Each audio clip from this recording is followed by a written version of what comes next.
Hello and welcome to this video about online marketing for your offline business. This time I wanted to talk about building a database with customer contact information.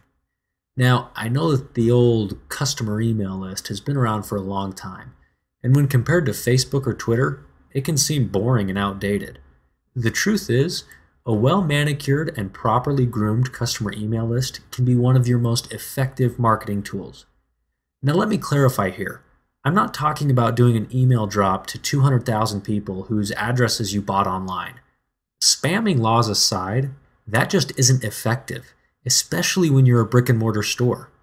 I'm talking about maintaining a list of your current customers or people who have specifically said they want to hear more about your business or product.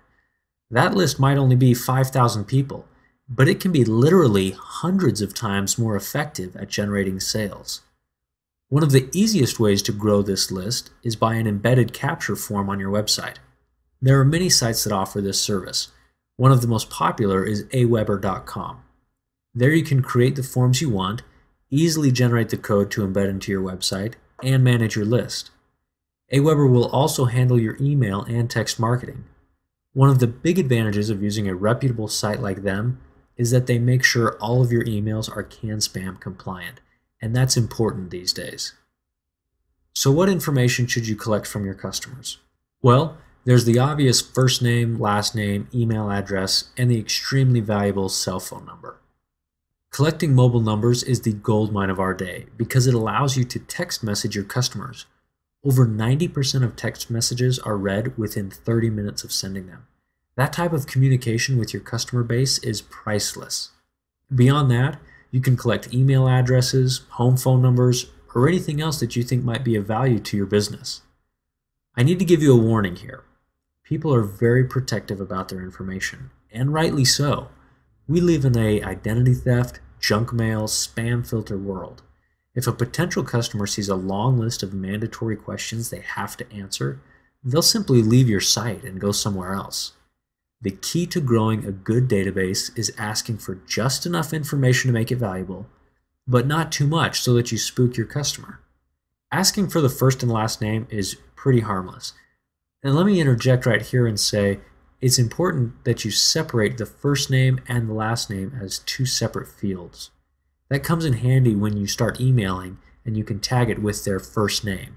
It makes it sound much more personal. So again, asking for the first and last name is pretty harmless. But other than that, make sure that you have communicated to them the reason that you are asking for a specific piece of information. For example, if you want to collect an email address, offer to email them a coupon that they can use on their next visit. If you want to collect a cell phone number, let them know that you offer first-come, first-served giveaways via text messages. The point is, people need to be reassured that giving you their personal information will benefit them, and the sooner they see that benefit, the better.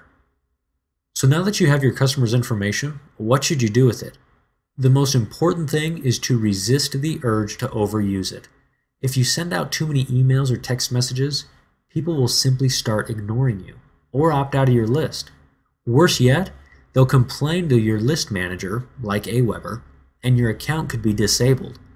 The general rule of thumb is to only send out a message when you have something to offer that will benefit your customers.